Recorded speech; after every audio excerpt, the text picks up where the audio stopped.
மா டேய் பரமா, டேய் பரமா, என்னடா இது? மா மன்னிச்சிருங்கம்மா. என்னடா என்ன இப்படி நனைஞ்சு போய் வந்திருக்க? இரு வர. இரு, முதல்ல தலையை தொடச்சு விடுறேன். இப்படியா மழையில நனைஞ்சு போய் வருவாங்க?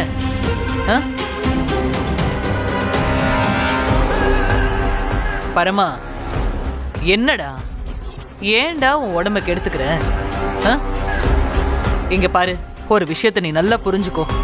நீ குடிச்சு உன் உடம்ப கெடுத்துக்கிற அளவுக்கு அவ தகுதியோட இருந்தா பரவாயில்ல. உனக்கு கொஞ்சம் கூட தகுதியே இல்லாத ஒருத்திக்காக நீ எதுக்குடா உன் உடம்ப கெடுத்துக்கணும்? இல்லம்மா, மனசு வலிக்குதும்மா. இத்தனையும் பண்ணிட்டு நேர்ல வந்து பார்த்து ஏதோ நல்ல மாதிரி பேசிட்டு இருக்காமா. அடியே இளமதி, அடங்க மாட்டியா நீ? எனக்கு நிலைமை புரியுது. நீ குடிச்சிட்டு வந்தது அம்மா தப்பா நினைக்க மாட்டேன். ஏதோ மன ஆறுதலுக்காக குடிக்கிற. ஆனா அது அளவோடு வச்சுக்கோ. இத பாரு, சரியோ தப்போ அந்த இளமதி உன்னை திருத்தி நல்ல விதமா கொண்டு வந்தது நினைச்சு நான் சந்தோஷப்பட்டேன்பா. அது நீ கெடுத்துக்காத. அவன் யாருமே என்ன சரி பண்றதுக்கு? நான்லாம் நல்லா தான் இருந்தேன். இனிமே நான் பழைய மாதிரி தான் இருக்க போறேன். அம்மா, நீங்க ஒன்றும் கவலைப்படாதீங்கம்மா. இந்த பரம உங்களுக்கு ரொம்ப நன்றி கடன் பட்டிருக்கேன். நீங்க என்ன சொன்னாலும் நான் செய்வேம்மா. தயவு செஞ்சு நம்ம மன்னிச்சிருங்கம்மா.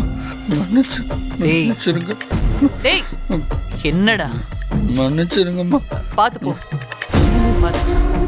மெதுவாடா. டேய் பரமா, பாத்துடா, மெதுவா போ.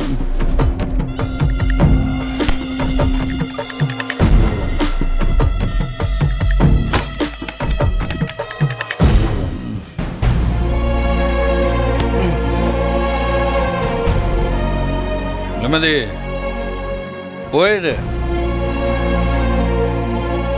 என் வாழ்க்கையில நீ கிடையாது. போயிடு. என் மனசுல இருந்து உன்னை நான் தூக்கி எறிஞ்சிட்டேன். பண்ண துரோகம் எனக்கு எப்படி வலிக்குது தெரியுமா? யாருக்கும் இப்படி ஒரு துரோகம் பண்ணிடாத. இந்த பொம்பளைங்களே மோசம். யாரையும் நம்பக்கூடாது.